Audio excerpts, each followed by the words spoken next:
So glad you're back. You're going to love today's story. I spent 40 years building structures that were designed never to fall down. I understood load-bearing walls, tensile strength, and the invisible forces of gravity.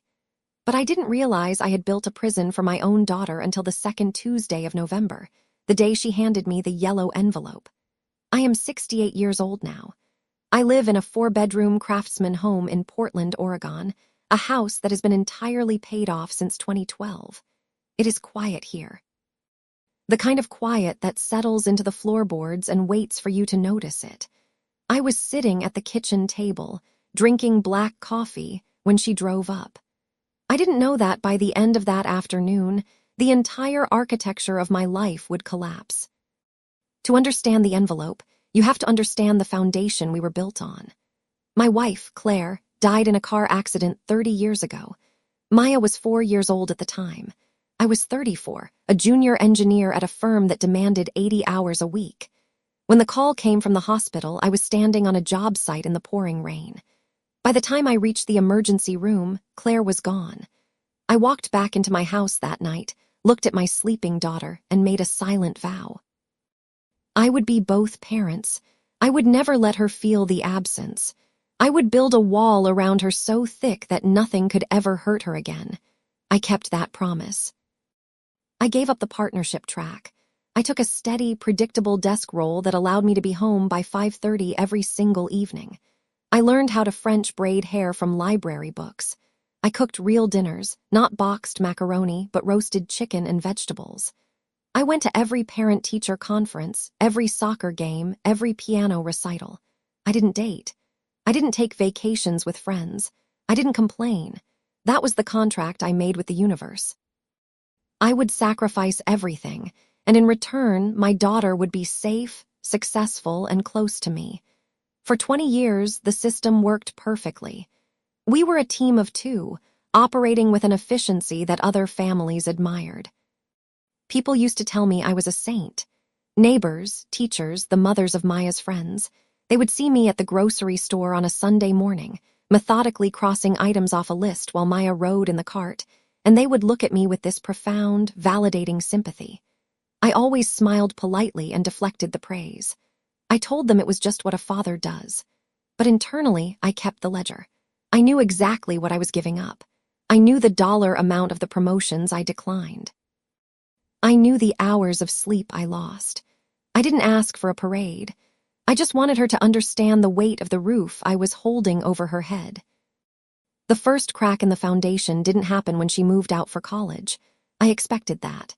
I funded her architecture degree entirely, pulling from a savings account I had built by driving a 15-year-old sedan. The crack happened when she met Marcus. It was the summer after her graduation. She brought him to the house for Sunday dinner. Marcus was a graphic designer. He was 32, slightly unkempt, and possessed a kind of relaxed fluidity that I found immediately suspicious. He didn't wear a watch. He answered questions with long, winding stories instead of direct facts. He looked at my daughter not like she was a precious structure to be protected, but like she was an amusement park. I didn't forbid the relationship. I am not a tyrant. I am a rational man. I simply observed him and I let Maya see my observations. I noted when his car tires were bald. I mentioned, casually, that graphic design was an industry highly susceptible to market fluctuations. I didn't raise my voice. I didn't have to. I just asked the practical questions that a father is supposed to ask. Maya started defending him, and in her defense, I heard the first notes of distance. She wasn't just defending Marcus. She was defending a way of living that was entirely foreign to the disciplined, controlled environment I had sacrificed everything to build for her. When they got married 3 years later, I paid for the wedding. $35,000, transferred without a single complaint. I walked her down the aisle. I shook Marcus's hand. I gave a speech about the enduring strength of family bonds, but the ledger recorded the transaction. I had given her away to a man who, in my professional estimation, did not have the structural integrity to support her. I stepped back exactly one pace and waited for the inevitable moment when she would realize that the foundation he offered was unstable, and she would need her father to fix it. I was prepared to wait. I am a very patient man. 5 years into their marriage, my granddaughter, Lily, was born. She was a quiet, observant child. Even at 3 years old, she had this profound, evaluating stare that felt entirely unchildlike. When Maya brought her to my house on Sunday afternoons, Lily would sit at the kitchen island with a box of crayons, meticulously drawing houses with perfectly straight lines. I saw myself in her. I saw the engineer's mind taking root. Those Sunday afternoons were the anchor of my week. I would prepare a roast, just like I did when Maya was young. I would set the table. I would reestablish the environment of safety and order that Marcus could not provide in their rented, disorganized apartment across town. It was during these Sunday dinners that the silent accumulation began. Marcus rarely came. He always had a deadline, or a networking event, or some vague creative crisis that required his attention. Maya would arrive looking exhausted, carrying the physical weight of a woman trying to balance a demanding architecture career with a husband who viewed parenthood as a collaborative suggestion rather than a rigid duty. I never criticized him directly to her. I didn't need to. I would simply ask, "Is Marcus working late again? Or did he manage to fix the heater in your apartment?" The questions were the load-bearing walls of my concern. They were designed to support her, to let her know I saw her struggle. But instead of leaning on me, Maya started building her own walls. She became defensive. If I offered to pay for a reliable mechanic to look at their car, she would tighten her jaw and say Marcus was handling it. If I suggested that Lily's mild cough might be due to the drafty windows in their building, she would abruptly start packing the diaper bag. She was rejecting the protection I was offering. It felt like a direct repudiation of the 40 years I had spent keeping her safe. I was the one who had sacrificed everything. I was the one who had the resources and the knowledge to fix her life. Why was she choosing struggle over safety? The situation escalated subtly, in ways that only a trained observer would notice. I started stopping by their apartment on Thursday evenings. I framed it as a convenience. I would bring groceries or a tool set to fix a leaking pipe that Maya had mentioned in passing. I just wanted to make sure they were secure. One Thursday, I arrived and let myself in with the spare key Maya had given me for emergencies. The apartment was quiet. Marcus was in the living room, sitting on the floor with Lily, building a chaotic, structurally unsound tower out of wooden blocks. They were laughing. The kitchen sink was full of dishes.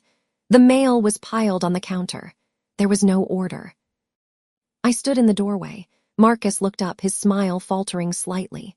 "Arthur," he said, standing up and brushing his hands on his jeans.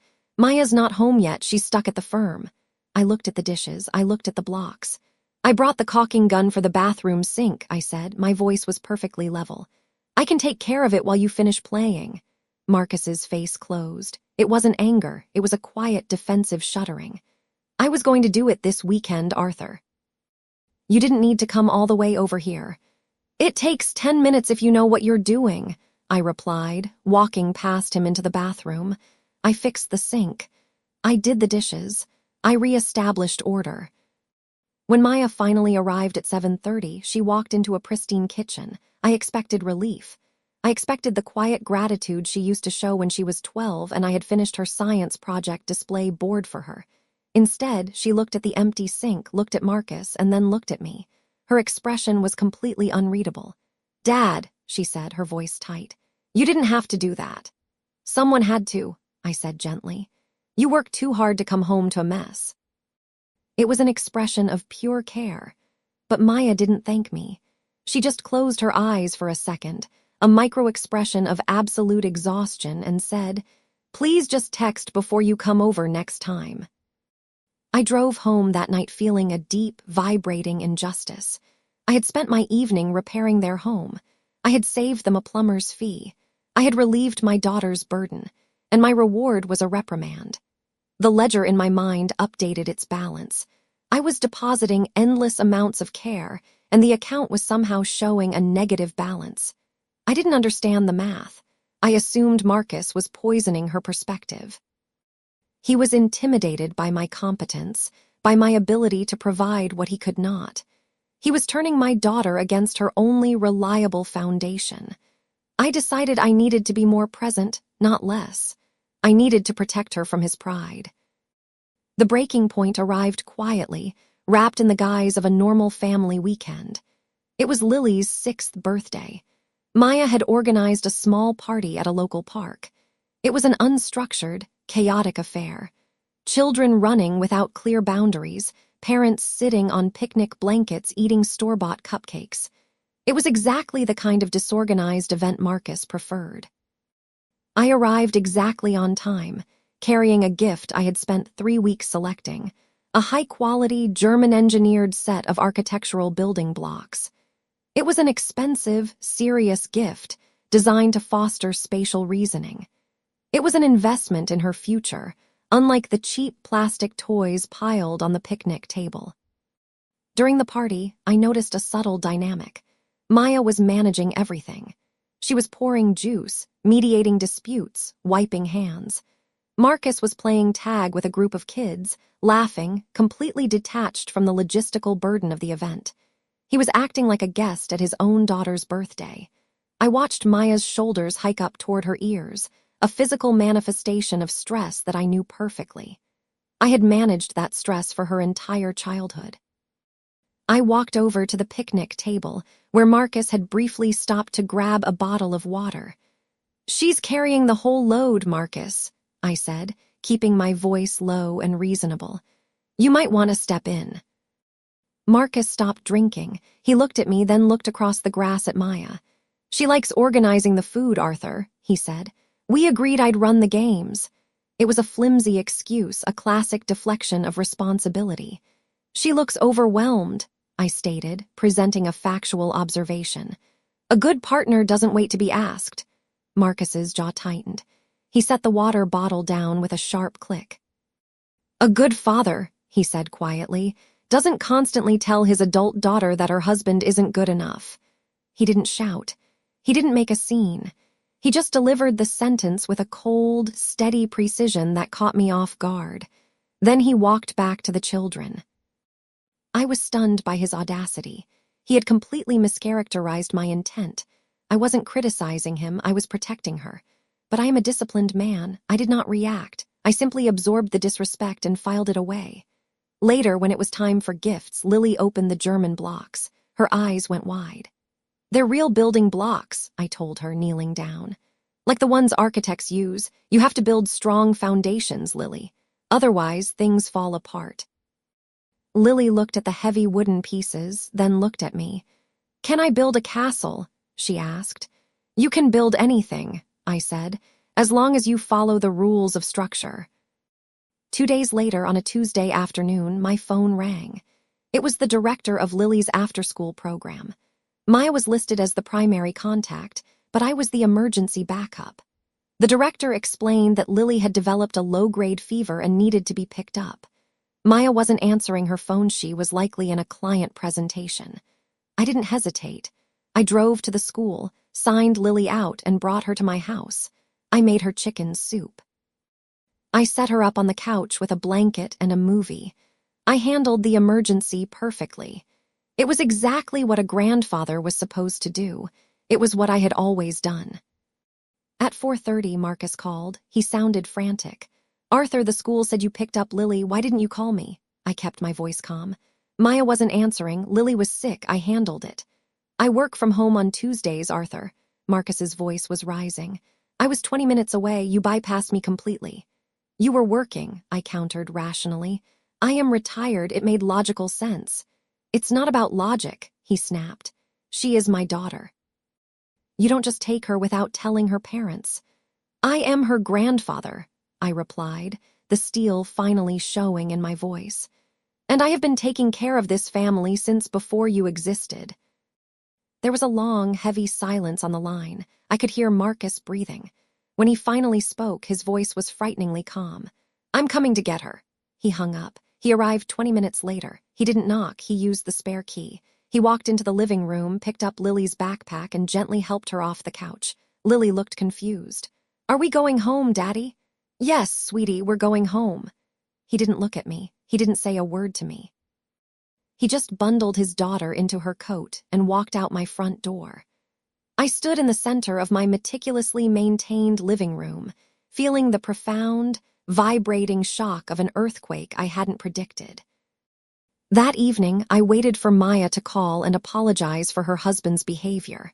I waited for her to acknowledge that I had simply been trying to help, that I had been the reliable foundation once again.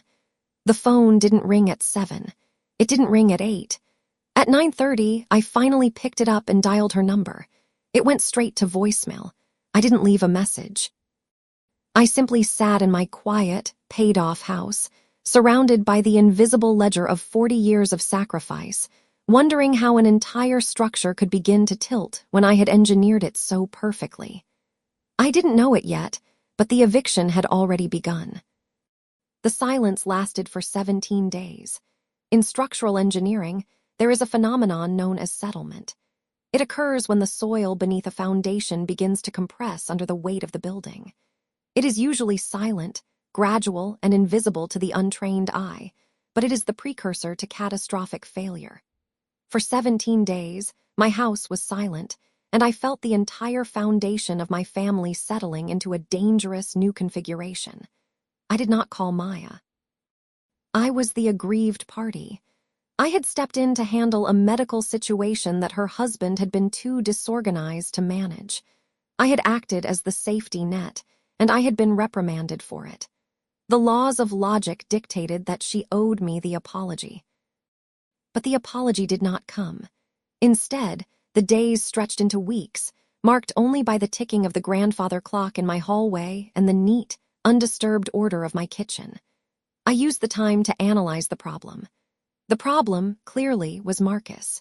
He had recognized that his own inadequacies were highlighted by my competence, and he was taking active measures to isolate Maya from her primary source of support. If a supporting column is removed, the roof collapses. I needed to ensure that Marcus was not allowed to remove me. I sat at my computer on the 10th day of silence and began to research Marcus's design firm. It was not an invasion of privacy. It was a risk assessment. I found his company's website, a minimalist, confusing arrangement of shapes and vague mission statements about disrupting visual paradigms. I cross-referenced the clients listed on his portfolio with local business registries. It took me 3 hours to confirm what I had already suspected. 2 of his major clients had filed for bankruptcy in the last 6 months. A third had recently rebranded using a different agency. Marcus was losing revenue. The chaotic structure he had built was beginning to buckle under the weight of market realities. He wasn't just disorganized, he was failing. This information did not bring me joy. It brought me a cold, validating sense of purpose. Maya was likely carrying the financial burden of their household, working longer hours at her architecture firm to compensate for his instability. That explained her exhaustion at Lily's birthday party. That explained her defensive posture. She was drowning, and Marcus was too proud to ask for the life raft. I decided I would provide the life raft without waiting for the request. It was the responsibility of the stronger structure to bear the load when the weaker one failed. Lily was enrolled in a local, progressive kindergarten that focused on play-based learning, a concept I found highly dubious, but which cost $12,000 a year. I knew the tuition was due at the end of the month. On the 15th day of the silence, I drove to the school's administrative office. I did not call Maya. I simply walked in, presented my identification, and paid the entire year's tuition in full with a cashier's check. I also left a $5,000 deposit for future extracurricular activities. I secured my granddaughter's educational foundation, completely bypassing the unstable ground of her parents' finances. I expected the phone to ring that evening. I expected Maya to call, her voice thick with the sudden, overwhelming relief of a burden lifted. I was prepared to be magnanimous. I was prepared to say, "Don't worry about it, sweetheart. That's what I'm here for." I waited in my armchair, reading a biography of Isambard Kingdom Brunel, keeping the phone on the side table. It did not ring. It did not ring the next day either. Finally, on the evening of the 17th day, my phone vibrated with a text message. It was from Maya. It was exactly 2 sentences long. The school notified us about the tuition payment. We will set up a monthly transfer to pay you back at a rate of $500 per month. There was no exclamation point. There was no thank you. It read like a corporate memo acknowledging a vendor invoice. I stared at the screen, the blue light reflecting in the dark living room. I had deposited $17,000 of unconditional care into the ledger, and she was treating it like a hostile loan. She was rejecting the gift, attempting to convert it into a sterile transaction to avoid acknowledging her dependency. The structural failure was accelerating, and Marcus was clearly the architect of this new, icy boundary. A text message was insufficient. An engineer does not diagnose a cracking foundation via email. He goes to the site. The following Thursday afternoon, I put on a tailored jacket and drove to their apartment. I knew Maya would be at her firm until at least 6. I wanted to speak to Marcus. I needed to evaluate the source of the decay directly, without my daughter present to act as a buffer. I parked across the street, walked up the 3 flights of stairs, and knocked on the door. I did not use my spare key. I was making a point about formal boundaries, since they suddenly seemed so concerned with them. Marcus answered the door. He was wearing faded jeans and a t-shirt, holding a cup of coffee. He looked surprised, but he didn't look intimidated. That was always the most frustrating thing about him. He lacked the basic situational awareness to realize when he was outmatched. "Arthur," he said, keeping his hand on the doorknob. "Maya isn't here." "I am aware," I replied, smoothing the front of my jacket. "I came to speak with you." I didn't wait for an invitation. I stepped forward, forcing him to either step back or physically block me. He stepped back, allowing me into the living room. The apartment was its usual state of organized chaos. Toys on the rug, fabric swatches on the coffee table, a stack of unopened mail near the door. I stood in the center of the room, refusing the silent offer of a worn armchair. Marcus closed the door and leaned against it, crossing his arms. He didn't offer me coffee. "If this is about the tuition," Marcus said, his voice quiet but lacking the deference it should have held, "Maya already texted you the repayment schedule. The first transfer goes out on the 1st of the month." "This is not about the money, Marcus," I said. "The money is irrelevant to me. What is relevant is the fact that my daughter is exhausted, your business is hemorrhaging clients, and rather than accepting the structural support I am providing, you are encouraging her to alienate her only reliable safety net." I delivered the assessment flawlessly. It was factual, direct, and unarguable. Marcus looked at me for a long time. He didn't flush with anger. He didn't stammer a defense of his business. He just looked at me with an expression that I found profoundly irritating. It looked like pity. "My business is fine, Arthur," he said slowly. "We lost 2 clients and we signed 3 new ones last week, but that's not really the point, is it? You didn't pay the tuition to help us. You paid it to prove that we needed you. You paid it so you could stand in our living room and tell me I'm failing." He walked over to the kitchen counter and set his coffee mug down. "You don't want Maya to be safe. You want her to be dependent, because if she's dependent, she can't leave you." The accusation was so wildly inaccurate, so deeply offensive, that I actually laughed. It was a short, sharp sound. "I spent 40 years ensuring she would never have to depend on anyone but herself," I stated. "I sacrificed my entire life to build her foundation." "No," Marcus countered, his voice steady. "You sacrificed your life, and now you want her to sacrifice hers to pay you back. Every time you fix a sink, every time you buy a gift, every time you pay a bill we didn't ask you to pay, you're just adding a line to your ledger. And Maya is suffocating under the weight of it." "You are projecting your own inadequacies onto me," I said coldly. "You are unable to provide the standard of living she deserves, so you resent the man who can." I turned toward the door. The inspection was complete. The rot was deeper than I had calculated.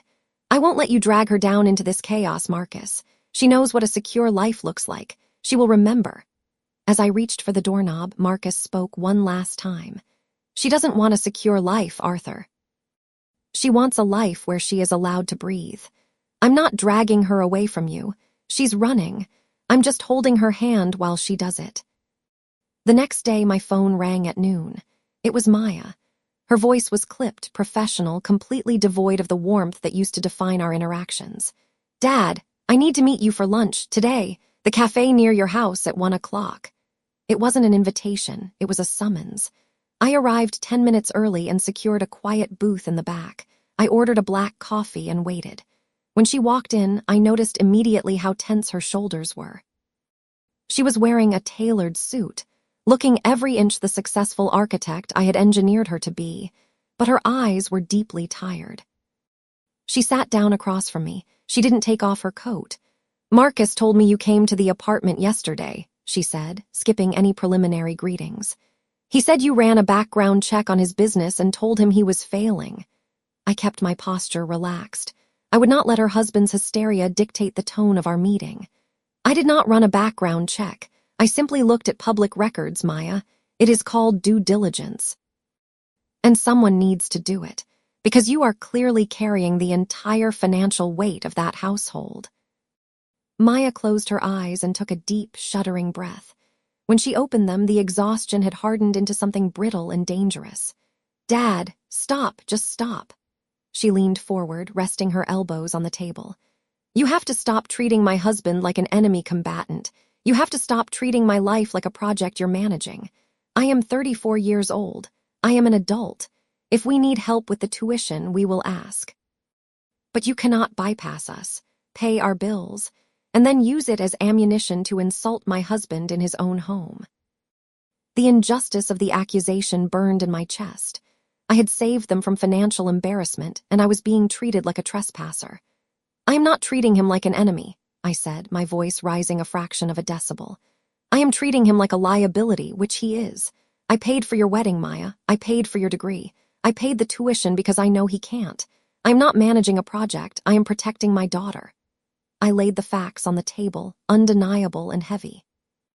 I expected her to recognize the absolute truth of my sacrifices. Instead, Maya looked at me with a profound, terrifying sadness. I know you paid for the wedding, Dad, she said quietly. You mention it every time we disagree. I know you paid for my degree. I know you gave up your promotions. I know you stayed home every night. I know every single thing you ever gave up for me because you have made sure that I never, for one single second of my life, forget it. She reached into her purse, pulled out a $20 bill, and laid it on the table to cover her untouched coffee. I didn't ask you to give up your life for me, she whispered. Her voice was shaking now, not with anger, but with a grief I couldn't comprehend. I was a child. I just needed a dad. I didn't need a savior who was going to hold the rescue over my head until I couldn't breathe anymore. She stood up. The joints of our relationship were failing audibly right in front of me. We are going to pay back the tuition, every cent, and until we do, I need you to step back. Do not come to the apartment. Do not pick Lily up from school. Just stop. She walked out of the cafe, leaving me sitting alone in the booth. The $20 bill sat on the table between us, a final physical rejection of my care. I watched her through the window as she walked to her car. She didn't look back. I took a sip of my black coffee. It had gone entirely cold. I had tried to reinforce the structure, and instead I had caused a catastrophic fracture. But I was an engineer. I didn't walk away from failing structures. I fixed them. I just needed to find the right leverage. I just needed to show her the full ledger. The word stop is a structural boundary. When a load-bearing column is told to stop bearing weight, the result is inevitably a collapse. I did not stop. For 3 weeks after our lunch at the cafe, I respected the physical boundary Maya had established. I did not go to her apartment. I did not pick Lily up from school, but I did not stop being her father. I spent those 3 weeks compiling the ultimate proof of my devotion. If my words could no longer reach her, if Marcus had successfully poisoned her perspective of my actions, then I would let the math speak for itself. I went into my home office and began to assemble the yellow envelope. It was not an act of malice. It was an act of salvation. I printed the bank statements showing the exact dollar amounts of the college tuition. I printed the receipts for the wedding venue, the caterer, the dress. I pulled out my old calendars from the 1990s, the ones where I had marked every single one of her piano recitals, every soccer practice, every parent-teacher conference, right next to the crossed-out dates of business trips I had declined. I gathered the physical evidence of 30 years of relentless, flawless sacrifice. I placed it all into a thick, manila envelope. It weighed nearly 2 pounds. It was the physical weight of my love. I intended to present it to her when the time was right. I assumed the time would come when Marcus's business inevitably failed, or when their disorganized lifestyle finally caused a crisis they could not manage. But the timeline accelerated on a Tuesday afternoon. The phone in my kitchen rang. The caller ID showed a local property management company. I answered, expecting a misdial. Instead, a woman's voice asked for Arthur Pendelton. She explained that she was calling regarding the apartment on 4th Avenue. I had co-signed the original lease for Maya 7 years ago, before she married Marcus, and my name was still listed as a secondary guarantor. "I'm just calling to confirm the move-out inspection date," the woman said in a bored, administrative tone. "Your daughter submitted her 30-day notice last week, and we need to schedule the final walkthrough." The kitchen suddenly felt devoid of oxygen. "Move-out inspection," I repeated, my voice maintaining its level tone through sheer discipline. "Yes," the woman replied. "They're vacating at the end of the month." I hung up the phone without confirming the date. I stood perfectly still, my hand resting on the receiver. They were moving, and they hadn't told me. The implications cascaded through my mind with terrifying speed. They couldn't afford to buy a house in Portland. I knew their financials better than they did. If they were moving, it meant they were either downsizing to a cheaper, less secure apartment, or they were leaving the city entirely. Marcus had finally done it. He had convinced her to sever the final physical tether to her foundation. He was taking her away from the only structure that could keep her safe. The time for waiting was over. I picked up the thick yellow envelope from my desk, grabbed my car keys, and walked out the door. The inspection was no longer a metaphor. It was an emergency. I drove across town with a cold, singular focus. The yellow envelope sat on the passenger seat, a dense package of irrefutable truth. I parked outside their building. I did not knock this time. I used my spare key. The element of surprise was necessary when confronting an active demolition. I pushed the door open and stepped into the living room. The apartment was in a state of advanced deconstruction. Cardboard boxes were stacked against the walls. The bookshelves were empty. Lily was sitting on the floor in the corner, quietly putting her wooden blocks into a plastic bin. Maya and Marcus were in the kitchen, wrapping plates in newspaper. They both stopped when they saw me. Marcus instinctively stepped in front of Maya, a performative, utterly useless gesture of protection. Maya looked at me, and the exhaustion I had seen at the cafe was gone. In its place was a hard, polished resolve that I didn't recognize. "Dad," she said, her voice dropping into a register of absolute finality. "I told you not to come here without calling. Give me the key." She held out her hand. It was an eviction notice, delivered verbally by my own daughter. I ignored her hand.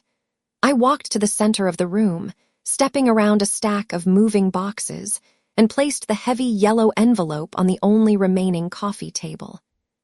"I received a call from the property manager," I stated, my voice echoing slightly in the half-empty room. "They informed me that you are vacating the premises. Since you clearly lack the courage to tell me yourselves, I am forced to assume that Marcus has finally driven your finances into the ground, and you are retreating to a cheaper, less safe environment." I looked directly at Marcus. "I will not allow it. I will not allow my daughter and my granddaughter to be collateral damage in your failure." Marcus didn't flinch. He didn't rise to the bait. He just looked at Maya. Maya walked around Marcus and stood directly in front of me. "Marcus's business isn't failing, Dad. He was offered a creative director position at a firm in Seattle, and I requested a transfer to my company's northern branch. We are moving to Washington in 2 weeks. Seattle, 300 miles away, a 3-hour drive, an entirely different state.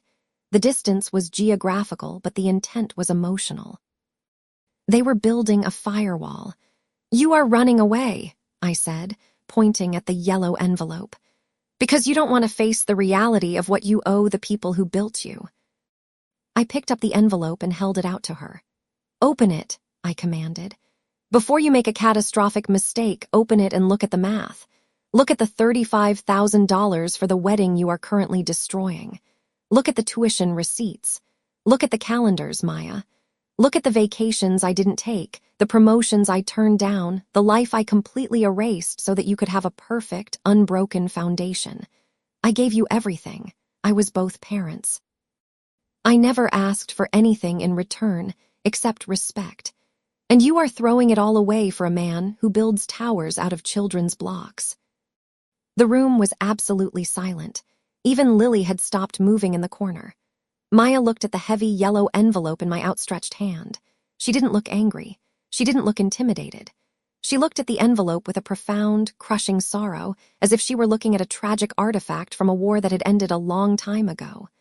Slowly, she reached out and took the envelope from my hand. I felt a brief, triumphant surge of vindication. The ledger was finally going to be read.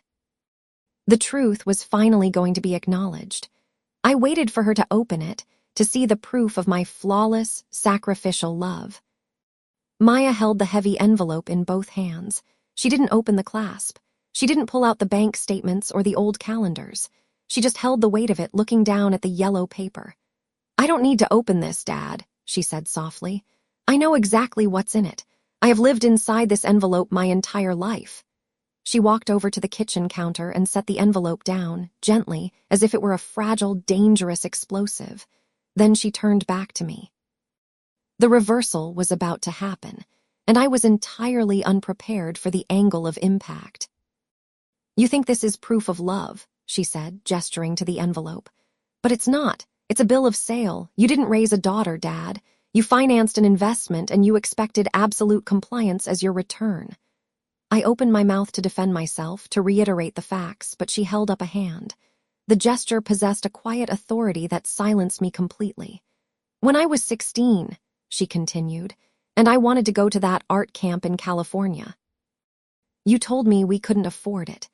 You told me you were sacrificing your own comfort to save for my college, so I had to sacrifice the camp." She took a step closer.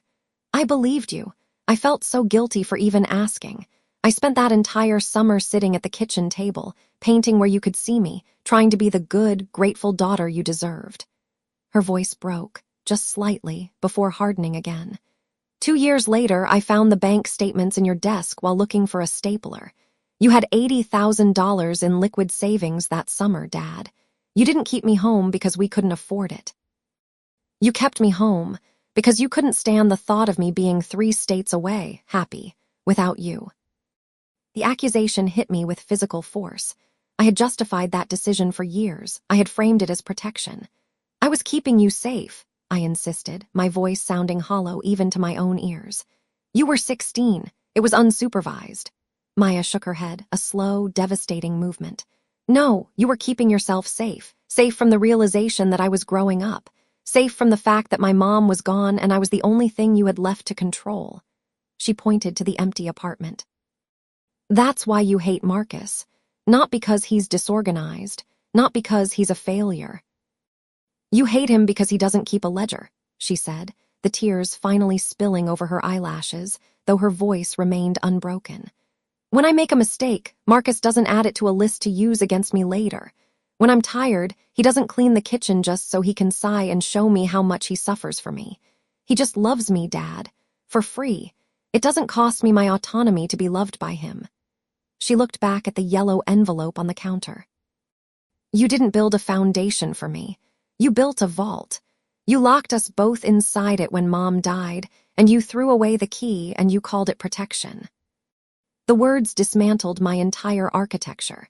Every single sacrifice I had recorded, every promotion I had declined, every evening I had spent braiding hair, she was taking the absolute core of my identity and redefining it not as heroism, but as a hostage situation. "I gave you my whole life," I whispered, the anger draining out of me, replaced by a terrifying, expanding vacuum. "I know," Maya said, and the pity in her voice was the final, fatal blow to the structure. "I know you did, Dad, and I am so sorry that you did, because I didn't want your life. I just wanted to be allowed to live mine." There is a moment in structural engineering known as yield. It is the exact point of stress where a material is pushed beyond its elastic limit. It does not shatter immediately.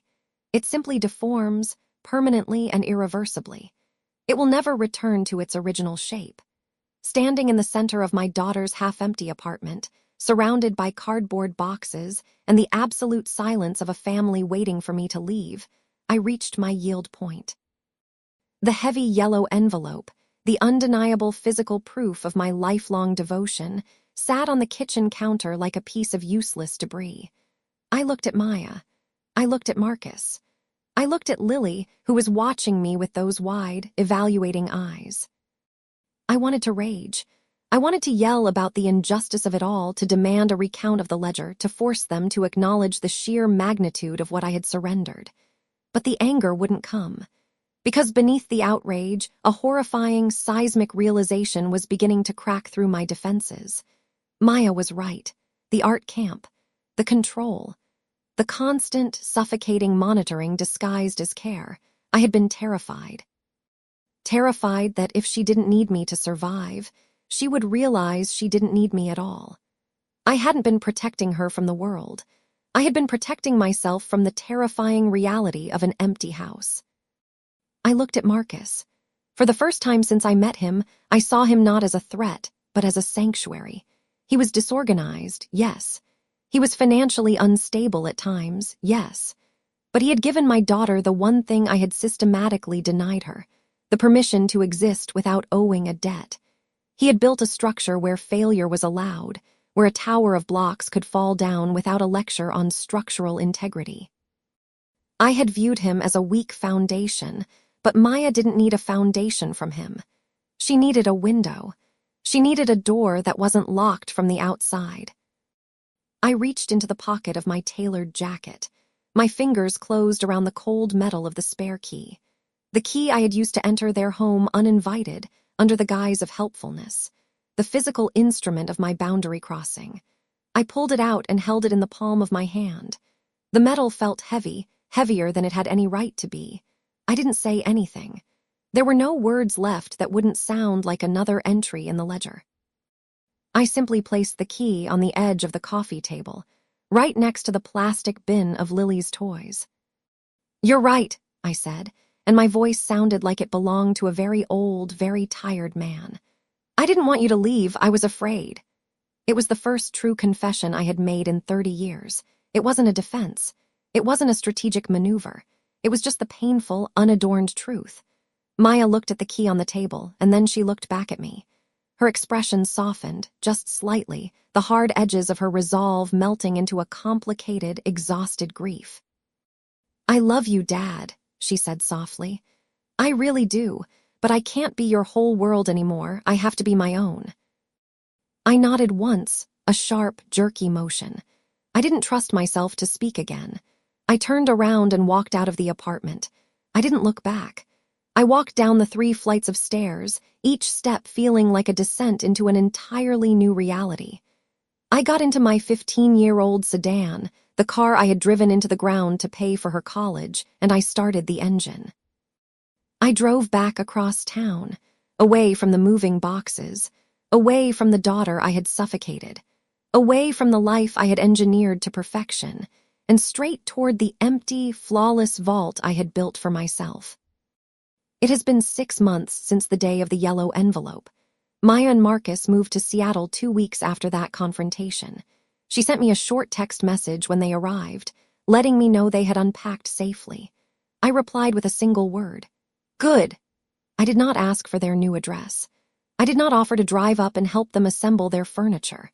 I understood, finally, that my absence was the only gift I had left to give her that didn't come with an invoice attached. I stayed in Portland, inside my 4-bedroom craftsman home, the house that has been entirely paid off since 2012. It is autumn now. The gutters are meticulously cleared. The furnace has been inspected and serviced for the winter. The structural integrity of the house is absolute. Nothing leaks, nothing creaks, nothing fails. But the silence inside these walls is profound. It is not the peaceful silence of order. It is the deafening silence of a museum after the doors have been locked. I sit in my armchair by the window, drinking black coffee, and I watch the rain fall on the street outside. I have stopped keeping the ledger.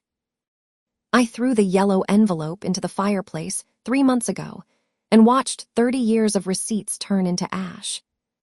We speak once a month on a Sunday afternoon. She calls me. The conversations are brief, lasting exactly 15 minutes. We talk about the weather in Seattle. We talk about Marcus's new job as a creative director, a role he is apparently excelling in. We talk about Lily's new school. We do not talk about the past. We do not talk about the eviction. We operate on a new, fragile surface, carefully avoiding the deep, structural cracks below. I accept this. I accept the 15 minutes as a grace period I have not earned, but which she provides out of a lingering, complicated sense of duty. Yesterday, an envelope arrived in the mail. It was a standard white envelope, not a thick manila one. Inside was a school photograph of Lily. She is 7 years old now.